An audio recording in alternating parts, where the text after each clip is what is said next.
Good morning, I'm Nick Perry.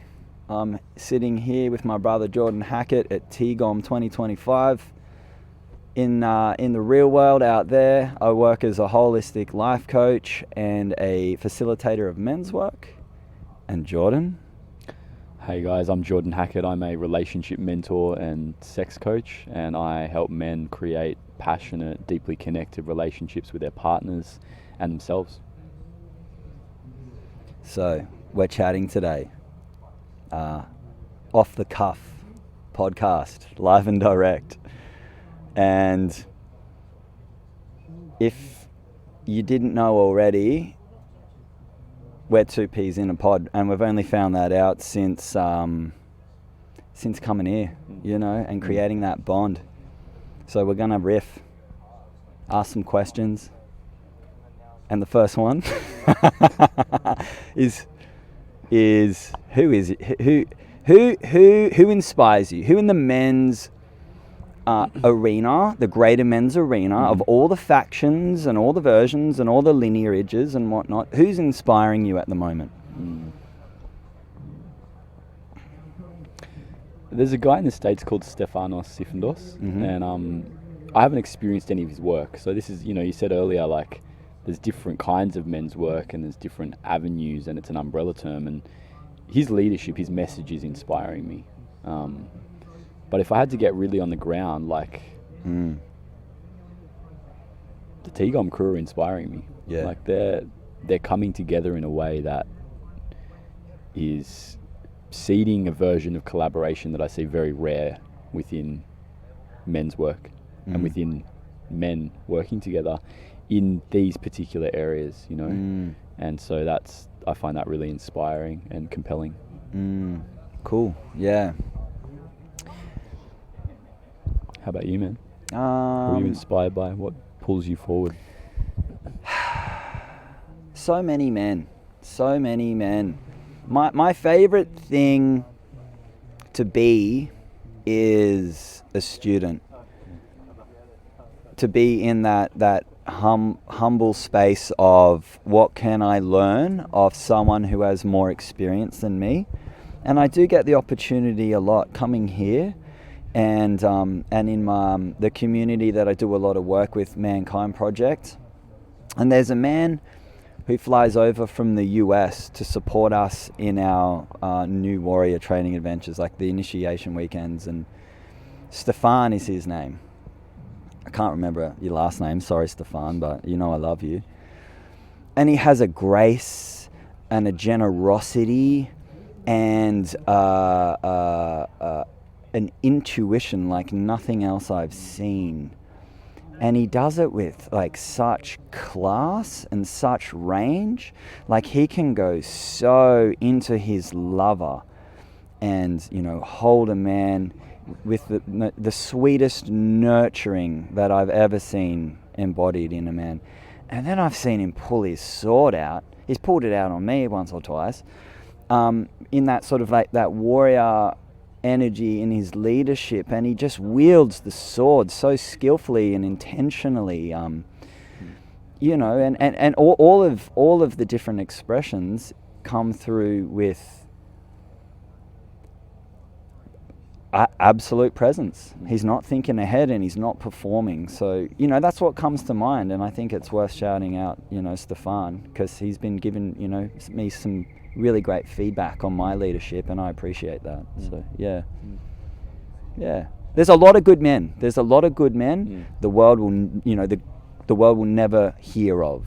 And I love that. Totally. I love that. Yeah. It's not about who's popular and who's got any kind of like clout, whatever. When it comes to a space like this, none of that matters. It's the quality and the integrity, and the intent. Yeah, and I think that's a really important piece, because so many people are educating themselves these days through Instagram Reels. Yeah. And it's like people's credibility is dependent on the size of their following, the size of their reach, and that doesn't necessarily speak to the quality at all. Yes. It can sometimes, but it doesn't. It's not guaranteed. And so, if we're speaking to men out there, if we're speaking to people out there, it's like really treasure and value the people in your life that have had a significant impact, and worry less about how it looks Yes. and how many other people know about that person, Yeah. and more about the quality of the learning and the support you've received. Yeah. Yeah. Yeah. Yeah. Yeah. Indeed. Yeah. I think it has the potential to be dangerous. Mm. You know, if things Totally. are sparkly and marketed in such a way that it creates a false portrayal, then there can be buy-in from people, which is fair enough. But you know, the messaging can create harm or detriment. So yeah, that discernment is getting more and more relevant as social media starts to reign supreme over the masses. Yeah. I feel like we spend one last question I have for us is, you know, we dedicate a lot of time here to a program that's developed by the EMI crew. You know, Yeah. it's not our program, and we're delivering an experience that seeks to initiate men in a particular arc and a beautiful challenge and journey of, you know, challenge, celebration, community connection. And we get opportunities to bring some of our own essence, some of our own work. Something I'd love to ask you in this moment is, what's a core message that you would love to offer men that aligns with what you do in the world, you know, that aligns with Nick Perry and his particular flavour in supporting men? Yes. I'm not going to think about it too much. What I want to support men to realize and to pick up is the importance of self-responsibility and walking the path of self-mastery. You don't have to be in self-mastery, but there needs to be a level of participation that embraces all the parts. So, you know, including the shortcomings. And it's not about making the shortcomings wrong, but it's about owning them and doing what one can to develop those areas. Because where I'm abdicating that responsibility, someone else is picking it up. And if it's my kids, you know, or if it's the people I'm supposed to be serving, what's the impact there? Yeah, that's what I want guys to get, and I want them to get that it can be fun, and it's not possible to do it alone. Yeah, it's almost like a contradiction, a paradox sometimes I notice in my system, because I love that message. It's been core to my life, and there's this double-edged sword of like owning what is mine, taking up responsibility for what is mine, and yet not accidentally carrying the weight of the world on my shoulders because of that, you know. And it's like doing my part and allowing myself to be held. But what we often don't understand, I think, is that we think, or I have thought in the past, that if I'm taking responsibility for something, then I need to do it all alone. And it's like, no, I just need to own it as mine first, and then I can actually ask for help with the thing that is mine. Yeah, bro. You know, and people around me can be like, yeah, I can help you, or no, I'm not up for that right now. And there's this clarity, and I think so many of the men and the people I support and see in the world are in this confusion and lack of clarity because it's all mixed up. They can't see what is theirs and what is someone else's, and it's just this like kind of soup of blame and fear and hurt. And as we start to take ownership, things actually separate out a bit in a useful, healthy way. And it's like, oh, here's my things, there's that person's things, maybe, I don't really know, it's not up to me to decide. And there can be a flow, a momentum, a building of self-awareness and self-knowing, you know, that can support us. Yep. And the leveraging and the collaboration of like, well, this is my area of growth, and that's that guy's life's work. So I can, you know, humbly go to him and maybe develop that area without having to exert as much life force than I would have if I was lone wolfing. But I got to ask you, dude, you know, as a relationship and intimacy mentor in particular, what's, you know, what would you rate as the core message or the most important message that you wish to get out there? It's that as men and as a man in my early life, I went looking for sexual connection outside of myself. I went hunting it from a place of lack, of feeling something inside. And I see a lot of my clients, I see a lot of the people I support in the world going out and looking for sexual connection, gratification. And what I want to offer is that sexual energy, that erotic charge lives in us. It's innate to human beings. It's innate to being alive. And when you can tap into that inside of yourself, when I can live from that place, it becomes about a sharing rather than a reaching. And so my desires can become more of an offer to my partner, to my life, rather than this like needing and this reaching from a place of lack. And so, you know, yes, sex is about, you know, penetrative sex and connection and stuff, but it can be about so much more when we allow it to be. And we've been taught really poor models. We've been lied to about the limitations of how to define this incredibly important aspect of ourselves, when it can actually sit right down in the core of us as this incredible thing to tap into and live from. When I hear you say that, I would love to hear an example of how you expand the definition of sex beyond penetration. What in the myriad of ways, what's one that it could look like? Yeah, beautiful question, man. So we have defined sex as like genitals with genitals, and basically like if it involves that, then it's sex. And my experience of my sexual pleasure and sexual energy is that it's actually much more varied. And so I've gone through a period of my life of exploring and defining it as the activation of certain sensations or experiences in my body. So it can be as simple as a unique feeling of like sensitivity of, you know, my partner's hands brushing against a certain part of my skin, or feeling a rising warmth in my body, you know, and it might sound strange to people, but it's like as we actually pay attention to those things and let go of our mental process more and drop down into the experience of them, there's this aliveness, like there's this like buzzing electricity almost that can exist there, which is what I would call erotic charge. And so whenever there's that presence of erotic charge, I would say I'm having a sexual experience. Cool. And what we need to understand is that that's a spectrum. You know, sometimes it's really intense, and it's like often penetrative sex is right up, you know, it's up at the 9-10 mark, and there's a whole bunch of things happening that we're not used to feeling, we haven't been taught to feel, that are down at the 2, 3, 4, 5 mark. That can be just as pleasurable, that can be in that slower space. And that is that exploration of sensation, you know, that exploration of the sensory body that every animal on this earth has. And we're one of those animals, you know. Like a cow scratching on a fence post, you know? It's like, could that be it? You know, the birds and the bees, like maybe. I would have loved a more sexy analogy, but I'll I like the practicality. I like the reframe. I like how vast it is, because when I hear you say that, and I consider how common it is that sex is compartmentalized as penetration and friction, and then I hear you open up the definition as it's an activation of sexual energy, of erotic energy, that can be you know, activated, but then it becomes limitless.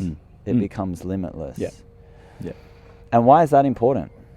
It's important because so much more is possible when things don't have unnecessary boundaries on them.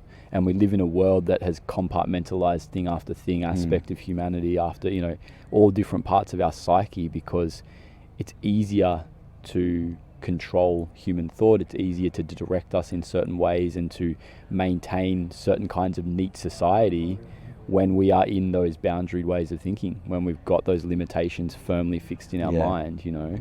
When we start to expand and go, wait a second, like, I'm way more than what I've been told I was. I can experience way more. It's like, well, man, slow down now. You could go off and become anything. We can't have that. You know. Yes, indeed. And yes, so to compartmentalize and limit, you know, you said in your workshop here last year, you brought to the attention of the men, hey, sexual energy births a fucking human life. It creates a human life. You know, it alchemizes a human life. What trumps that? So if we can get into relationship with that, cultivate it, harness it, direct it, what else do you want to birth? That's important, hey? 100%. Yeah. Yeah. And I think I see a lot of men out there in jobs, in versions of their lives that they feel dispassionate about, that they feel unfulfilled in, and a huge amount of sexual frustration in a lot of men. And I see those two things as correlated. I see that, you know, there's a lack of fulfillment and creative expression in a lot of men's lives, and that creates a pent-up erotic experience as well, because there's nowhere else for that energy to go. It's like if sexual energy is creation energy, then, you know, and it might sound a bit woo-woo, but like on a really practical level, like if you're stuck in a job you don't like and you're doing really mundane, repetitive things, there are parts of your body and mind that are way more creative than that. Yes. Even if you don't think you are, I guarantee there's parts of you that want to do something unique, and that uniqueness can actually help discharge some of what can end up stuck down in the pelvis, stuck down in, you know, the balls, and lead to that real like need for sexual connection. And it's not that goes away entirely, but it can be tempered partially, you know. So there's really creative ways that we can work with things like porn addiction, like, you know, a strong need for regular sex, you know, and make it a meaningful and enjoyable sex life with your partner, but also make it a meaningful and enjoyable life to live, regardless of who you're with. Yeah. Super important one. Really is. Yeah. There's a lot in that. Yeah. And we've been, you know, the final thing I'll say is that we've been sold sex as a commodity. We've been given pretty posters of gorgeous women. We've been given porn. We've been given Hollywood. We've been given, you know, 2 or 3 decades now of hip hop artists dancing in their music videos. And we've been told that's sex. And it's not. You know, it's not. It's been removed from us and our bodies and placed in this commodity. And it's time to put it back in our bodies and own it. Yeah. And get to enjoy it and enjoy an enriched life from that place.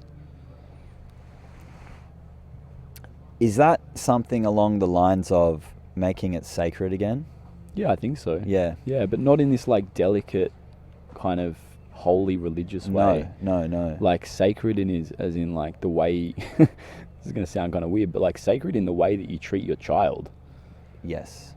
Sacred in like how you care for your baby when they're born. Yes. You know? Yes. It's like care for that part of you the way you would care for a child. Reverence. Yeah. Presence. Yeah. Tending. Foresight. Yeah. Yeah. Care, protection. Yeah. Yeah. Cool, bro. Thank you, man. Good answers, man. Yes. Oh, man, I'm grateful to those specific pieces. Yeah, get your take on it. Yeah. Expanding the definition of sex. Because it fucking rules the world, doesn't it? You know? It does. Yeah. Yeah, in more ways than we know. Yeah. Yep. Beautiful. We lost our director. Do you want any closing process or he? I think that's like just maybe talk a little bit about coming back into the event now. Yeah, cool. What's happening next? Awesome. All right. Yeah, great. You want to go? Yeah, I can go.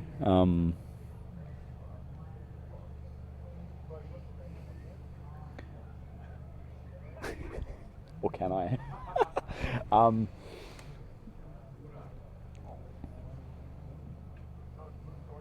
How do you feel about how the men are gonna finish in this space? Like the conclusion that's ahead. What's a wish that you have for them as they transition out of this space in a day's time? Yeah, my wish for the men here is that they leave in a healthier, more accepting relationship with themselves and their life process, and that they're not attached to an outcome or a destination, and so they're in touch with the true nature of reality, which is that it's always moving and unfolding and expanding and passing through different seasons and cycles.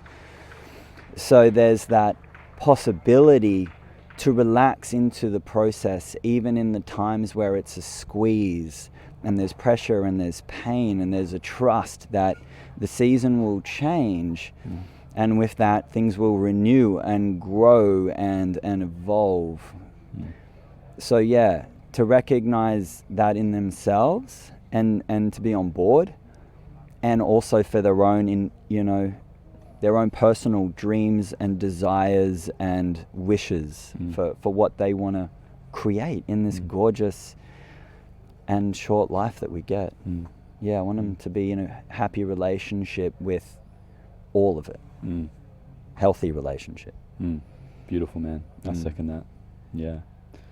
So we're here on the second last day of TGOM 2025. We're about to both go and deliver a couple of workshops. Yes. Which is going to be awesome. Yeah, soon, I think. It's a blazing spring day. Yeah. Which is just what it's like out here. It's been a crispy cold morning.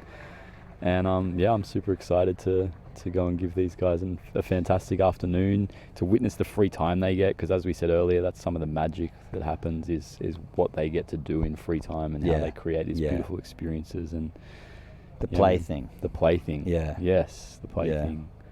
And it's been a pleasure It sitting with you, bro. has. Thank you, man. Yeah, thank you. Boom.